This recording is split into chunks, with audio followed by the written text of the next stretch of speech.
And welcome into this week's edition of The Locker Room with Gerhard Mathangani. I'm Chase Robinson. Thanks for joining us. Great show tonight. A lot of college football talk. We'll also talk with Piedmont head coach Steve Smith coming up as well. But let's dive right into the college football. Alabama with an off week this past week. At a well-needed time. They got a big game this week against LSU. It's a huge one. It's not the game of the week or the game of the century, as they called it back a couple of years ago when they ended up playing for the national championship, that regular season game that was 9-6. Right. It doesn't have that billing, but thanks to the playoff committee, it's now a really, really huge game between two top four teams. If the season ended today, both those teams would be in. Right. But we've talked about what Alabama does, when they have one loss and how dangerous they are. I think they're even more dangerous after a bye week, and Nick Saban's had 10-plus days to prepare. So this is a really interesting game. The fact that it's in Bryant-Denny at night, I think it adds to it.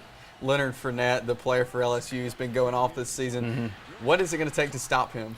It's going to take a defensive effort by everybody. And I think where teams like Auburn, where teams like Syracuse, all the teams that he's killed this season, they've tried to match him up, and like you do with everybody else. You put a hat on a hat and try to match up. You cannot tackle this guy this way. You have to be able to tackle him, be able to get 4 or 5 guys around the football. Mm-hmm. But the thing for Alabama working in their favor is they spent all of spring and all of summer tackling Derrick Henry. Right. He's not Leonard Fournette, but he's the closest thing to it in the country, and I think that's going to help them out big time in the game. Alabama's offense, what is it going to take for them to prevail in this game? They have to make some big plays, and I think this is the game where they really look to Jake Coker to really make some big plays, especially in the passing game. I think they'll still do their thing running the football with Derrick Henry. But just like Alabama, LSU's defense is really strong too. They'll make sure that they'll try to take that aspect away from them. If Jake Coker, like the last drive of the Tennessee game, can come up with some big plays through the air, whether it's to O.J. Howard, Calvin Ridley, some of those guys they have in their passing game, I think they're in good shape.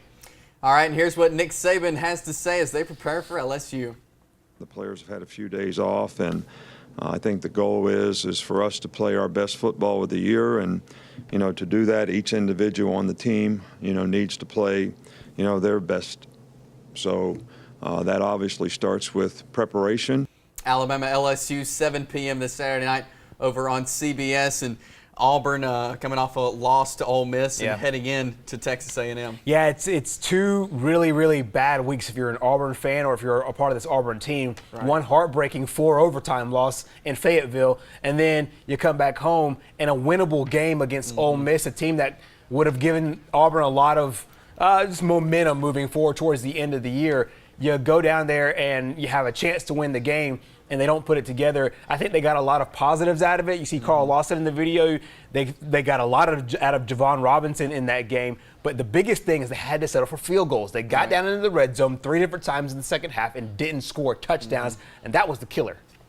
Auburn heading into Texas A&M, into one of the toughest environments in the SEC. Right. With a young quarterback in Sean White. What's that going to be like for him? This is the first really SEC-like experience he'll get as the starting quarterback. He went to Fayetteville, and it was a rainy game and all the things that kind of came with that. But this is the first big, huge test on the road. Not to mention the fact that he's a little hobbled, too. He wore that knee brace for a lot of the game against Ole Miss, so we'll see how that knee holds up if they have to throw in Jeremy Johnson some more, because they did it, obviously, on Saturday when they lost to Ole Miss.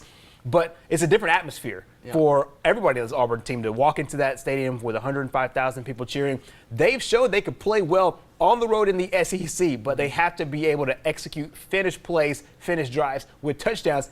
They'll give themselves a chance if they do that. If they settle for field goals against Texas A&M, they have a liability. They have a chance to get really, really beaten up pretty bad. And here's what Coach Gus Malzahn had to say here this week. Our talk with our staff and our players is we've got to find a way to put together our offense and our defense and special teams and play good in all 3 areas, and that's our goal moving forward. And that's what we're going to need to do to beat a team like this on the road. Again, Auburn and Texas A&M play this Saturday. Let's move over to JSU now. What was supposed to be the biggest game of the year for them this past week with Eastern Kentucky destroyed them. And now another big game this week in Eastern Illinois. Yeah, and what really surprised me about Jacksonville State is their week-to-week focus. And everybody says it, but Jacksonville State is one of the only teams that I've seen really executing it the way most teams like to talk about executing it. They're going week by week. They're not looking at Auburn any differently than Chattanooga, any differently than Mississippi Valley State or Austin Peay, who came in with 0 wins on the season. What they did last week against Eastern Kentucky, which is a top 15 team in the country and one of the best teams in the OVC, is they came out and they flat out executed. Won 34-0, a convincing game at home for homecoming. And it really just kind of shows me that they're on this upward trend now as they head into Eastern Illinois, which is another big road game for them. And like you mentioned, a big road game. They've done well on the road this season, but this is a little longer trip. How will that affect them, you think? You know, this is their longest trip, and I'm not sure how it'll affect them as far as the way they play, but all I could take is the things that they've done in the past on the road. And just like you said, they're probably a better road team at times than they are a home team. And I think it's just because they're able to focus a lot more. And when this team focuses, they're really, really dangerous. But this could potentially be their longest road trip of the season, because if they continue to win, JSU will have the home field advantage throughout the playoffs. And so this could be their longest road trip. And I'm pretty interested to see how they fare at this game, Eastern Illinois, going on a plane and all of that up there up north. And here's what Coach John Gross had to say as they prepare to head up to Eastern Illinois. It's very meaningful in our conference race. This week is a big week, you know, and last week was big, but it's over. This week is a bigger week than last week. We're going to grab a timeout here on The Locker Room, but stay with us. We go one-on-one with Piedmont head coach Steve Smith coming up.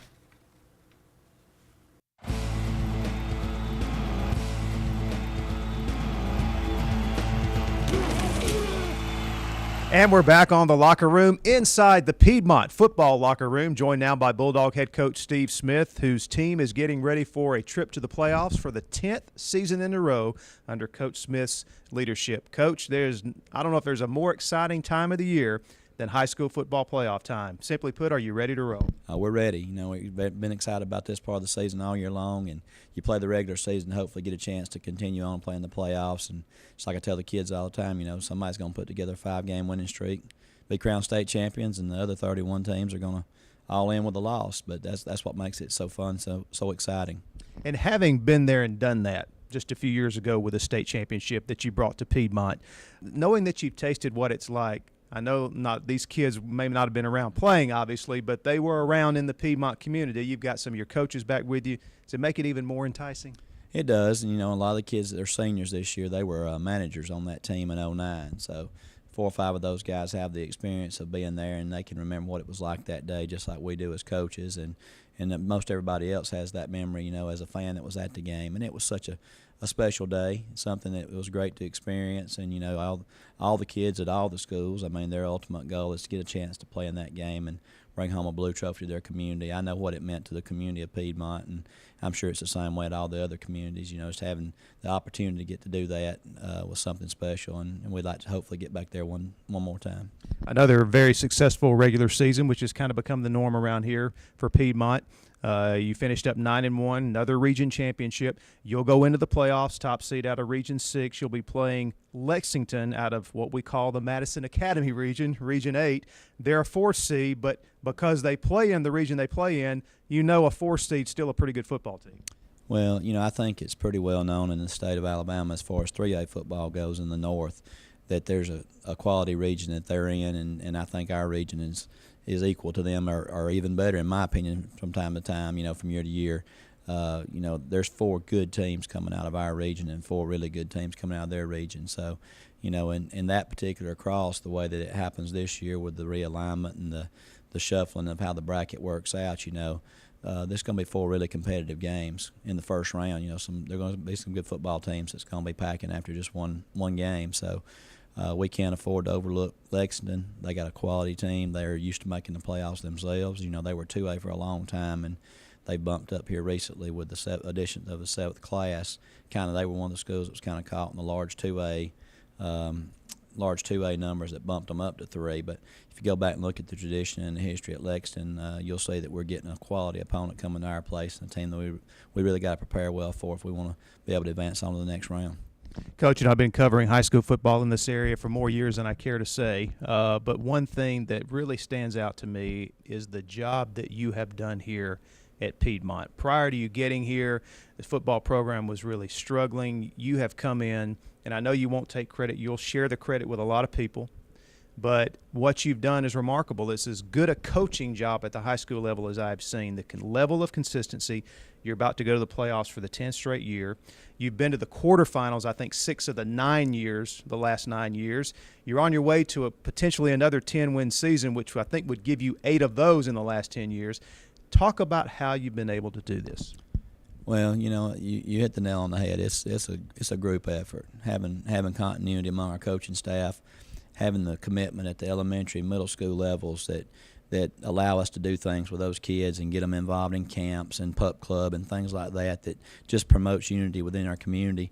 Unity from coaches in our other sports. We try to be good at everything. We don't just specialize in one thing. We try to promote our kids being 3-sport athletes. And, we've had some success in other sports aside from football. Great administration, great booster club, great city leadership that supports us. I mean, it's the perfect storm. And on top, I say all those things, it certainly helps to have the kids that's in this locker room that have the talent that they have and the willingness to work. And, a lot of them are kids that their dads played here, their granddads played here. And, it's just a lot of people that are proud to be from Piedmont, and they want to go on and uphold that tradition. And, I just get to be part of it. I'm excited to be here. When you talk about the community support, it reminds me of a story. I don't think you'll mind me sharing this. I was in your office, I think, a couple of years ago, and you had to take a phone call.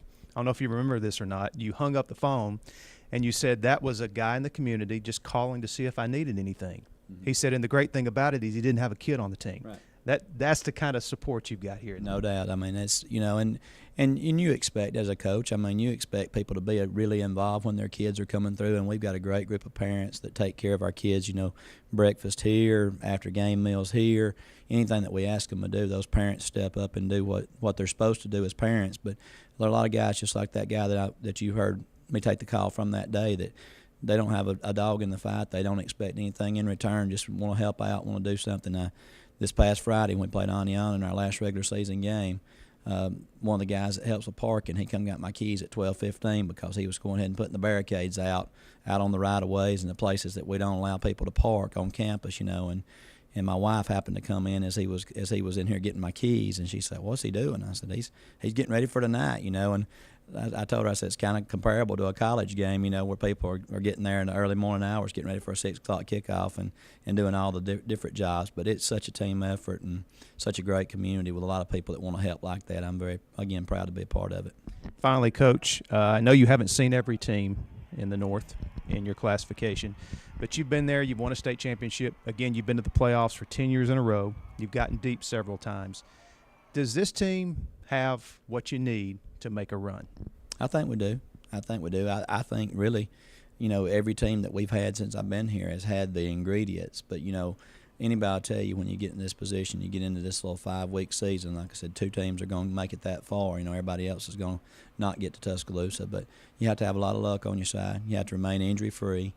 You can't afford to have a letdown. You can't overlook anybody. All those things that the general population says, well, that's just coach talk. But it really is the truth because in 2009, we weren't even region champions. In 2009, we won it. We lost 2 regular season games. We had some other games that year. We had 3 region games that we won in the 4th quarter against teams that didn't even make the playoffs. So that's how close we were in 2009 to not even making the playoffs, but to be able to get hot at the right time and everything kind of come together. That was a special run, and that's the kind of things, if you go back and look, very, very few times will you find teams that dominate from the beginning of the year to the end of the year. I know Madison Academy the last couple of years have run the table, but, most of the time the teams that wind up playing there are not necessarily the teams that were predicted to be there at the beginning of the year. And so that goes into those things that you can't control sometimes, such as the injuries and things, and you just got to have a little luck on your side, and you got to play your best ball at this part of the season. Great interview there with Coach Steve Smith from Piedmont. What a run he's had in his years at Piedmont. Yeah, and Mickey talked about it in the interview. It's 8+ seasons of 10 wins or more. They're a staple into at least the 2nd or 3rd round of the playoffs just about every year. And of course, they won it back in 2009. They have a championship pedigree. They have a championship program over there. They do things the right way. Right. I think the most important thing is that from kids, from the time they're in little kids, 3rd, 4th grade, the times they're seniors in high school, they expect to be winners. Right. You know, we really got some outstanding examples of coaching jobs that are being done right here in our backyard. You know, you think about Welborn, Jeff Smith's got them in the playoffs for the 7th year in a row. Obviously, look at what Jonathan Miller is doing at Saks. If he hangs around much longer, he'll be the winningest coach in Saks history very quickly. And then look at what Steve Smith's done. As I said in the interview, I think it's as impressive as any job I've seen, not just lately, but ever in the state of Alabama, how he took a team that was really struggling, and now they're a factor every year. Yeah. I've seen them a couple times this year, and I definitely think as we start the playoffs, they could really make a run, as he mentioned in that video there. Yeah, and that 2009 year, he said it. They weren't region champions. They needed a last-minute comeback victory to beat White Plains, and they needed a last-minute comeback victory to beat Pleasant Valley. And those are two teams that didn't make the playoffs that year. So it shows what he did with that team that didn't make it, and now this team is now on the precipice of what that team was. I think they can make a run. They are a much more complete team, no doubt about it, this year than the year they won it. Does that mean they're going to win it? I don't know. I mean, anybody in their region could have won their region. And Coach Smith, we hung around and talked about that for a while. I mean, you know, Welborn, Glencoe, the way Weaver's playing, this was as good a region from top to bottom as there is. But there's no doubt about it, if you look at Piedmont on their own merits, they are a much better team overall than they were the year they won it. Yep. Well, best of luck to Piedmont and all the other local teams starting the playoffs this week. We're going to grab another timeout. When we come back, it's the Locker Room Roundtable, so hang out with us here on the Locker Room. Back here in the Locker Room with Mickey Shaddricks and Gerhard Mathangani, I'm Chase Robinson. It's time for the Locker Room Roundtable. We're going to discuss all kinds of stuff, including some college football, so let's start with that. This past weekend, Miami-Duke over in the ACC, a big game. 8 laterals to end the game. Let's show you the video here of this crazy finish, Gerhard. What did you think about it? You know, in the moment, you just think, okay, well, this can't be, it's not going to be Stanford and Cal. It might be Stanford. Oh, my goodness, it is Stanford and Cal. And just the kind of season that Miami's had, you kind of feel good for them for having this. But, you know, Duke had legitimate beef because there were several blocks in the back. And, of course, the ACC ended up coming out and suspending the referees for missing him being down right there at that point. Just a crazy finish, though, and I hate it for Duke. You know, Duke was kind of fortunate to even get ahead in this game at the end. So I'm not going to get into what happened to officials and all that. I'll only say this. This game and Michigan State earlier in the year tells me that for the rest of the football season, if I'm watching a game, I'm going to watch it till the end. Exactly. Yeah. Because we've seen 2 bizarre endings this year. And all on special teams. And it seems like this is just a weird year for special teams altogether. You know, a lot of people are saying this was a blown call, blown game. People are saying the NCAA should be able to do something. Should they be able to do something when it is the official's fault? Well, no. Because then you open Pandora's box. I mean, in an ideal world, I say, yeah, that's just an easy thing to say. Is that the guy was down, ball game over, Duke wins. But then you can just go back so much retroactively and just change the outcomes of so many games, which by transitive property would change the national championships with so many different games. I like the idea, but it's not executable. Officials' mistakes are part of the game. Yeah. And no matter how hard you try, even instant replay can't eliminate it all. There's nothing you can do about it. Well, let's keep the college football talk going. This week, the first college football playoff poll was released, so let's take a look at it. The committee's picks for the first ever. There you see Clemson number 1, LSU 2, Ohio State 3, and Alabama 4. Now, guys, we had some fun with this. We made our own selections of who we thought should be in the playoffs. So let's take a look. Gerhard, yours first. You know what? I like to be contrarian, but honestly, I love what the committee did here. And my 4 are the exact same as the committee's 4. What I really liked about it is that they're not just saying the old school way of thinking that if you're undefeated, you're up there. Because if that was the case, Alabama would not be number 4. Baylor would be number 4. Right. But by merit of strength of schedule, Baylor has not played anybody yet. They will play strong teams towards the end. They still have Oklahoma. They still have TCU, obviously, and Texas, which I think is going to be pretty competitive. But with Clemson number 1, love it. LSU 2, I really like it because they've played a harder schedule than Ohio State. And then Alabama 4 because they've gone into 2, at that point, top 10 teams on the road, won both those games. All right, next one up. Here is my picks. I like to change things up a little bit. Clemson, I'm really impressed with them. LSU 2, Ohio State 3. I put TCU up there at 4. I kept the undefeateds in there, but I think that'll change next week, you know, with the big Alabama LSU game. But there's my top 4, and here's Mickey's. Yeah, I'm with you, Chase. I left Alabama out because there's too many undefeated teams right now. It'll all hash itself out, but the comment I've got on is still too early. It's still too early even to be doing this, really. I know this is for the fans, but you notice I got Ohio State #1, and here's why.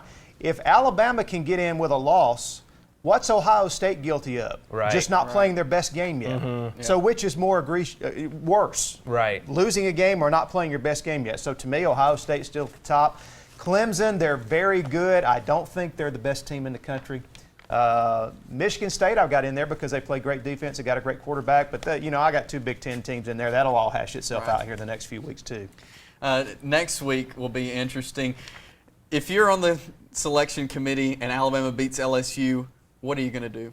I think you could probably just switch them, because I think with LSU, you can't drop them too far. I think you can just drop LSU down to 6. Right. But Bama probably needs to go up to maybe #2.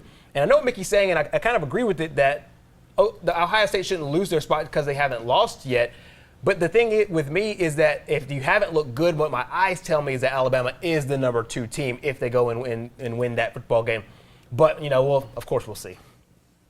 Back to your question about Alabama LSU, to me, that's what gets Bama in my top 4. Right. If they beat LSU, then they're in my top 4. Probably I would, if everything stayed the same, I would probably bump Michigan State out. Alabama beating LSU would, I think, be enough to bump out, in my book, Michigan State. But Ohio State, until they lose, it's going to be really interesting when they get into Michigan State and Michigan. They've got those 2 big games left. Right. Will they rise to the occasion and play as well as they can play? And I know they have a lot of skeptics right now, but I want to wait and see what happens. Yeah. Well, it'll definitely be interesting to see. Let's talk NASCAR for just a second. We got a video right here to show you Matt Kenseth and Joey Logano going at it again. We knew this was going to happen. Yep. Matt Kenseth suspended for 2 races for intentionally wrecking. Now, a lot of people are upset about this because Joey Logano has done it this year, as well as several other drivers, and not getting in trouble. Yeah, and Joey Logano's kind of built up this reputation where there's a lot of what I call old school drivers mentality. Right. It's a lot of some of the guys that are cut from the same cloth as the Dale Seniors and the Richard Pettys, and you see the fans cheering there. And that was kind of the sentiment with a lot of the, I guess, older fans. Right. And even I heard an interesting story about they had the radio versions of some of the crew chiefs and some of the drivers telling the drivers what had happened.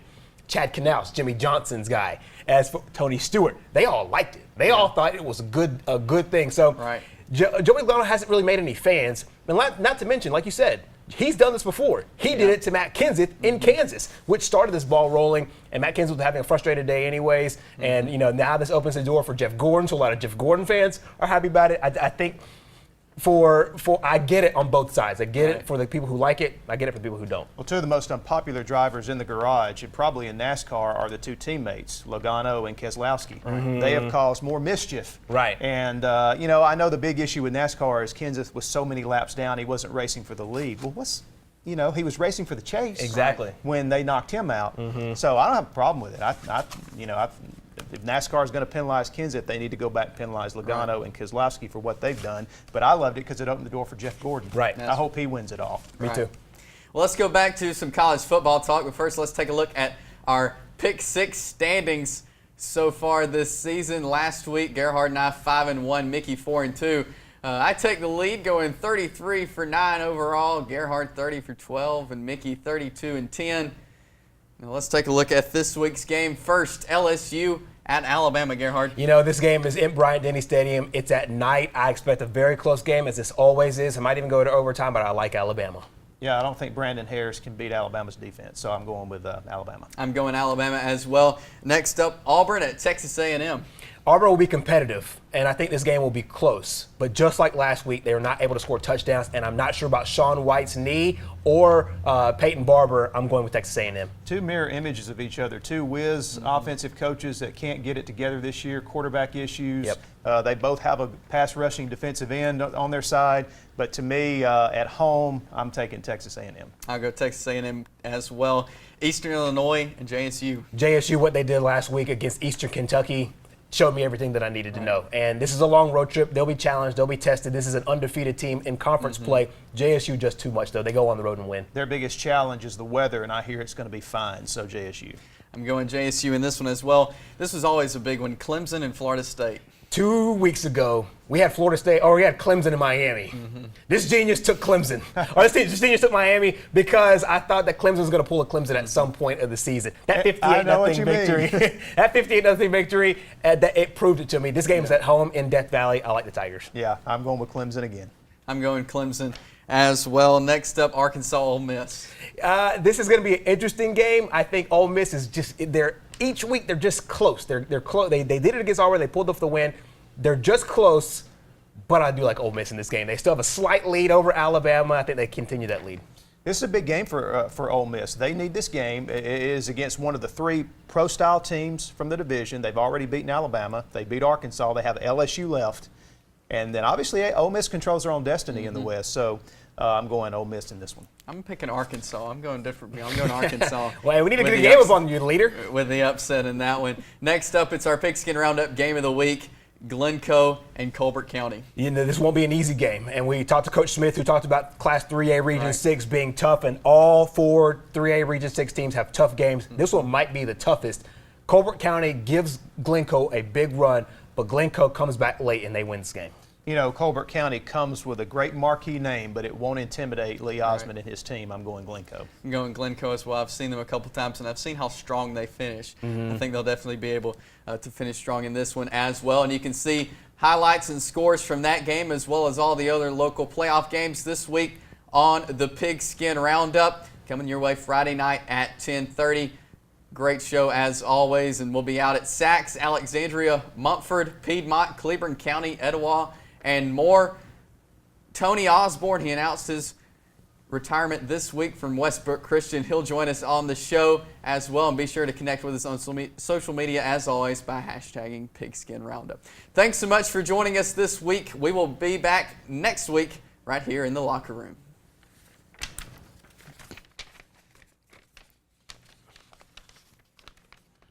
Who's doing, you doing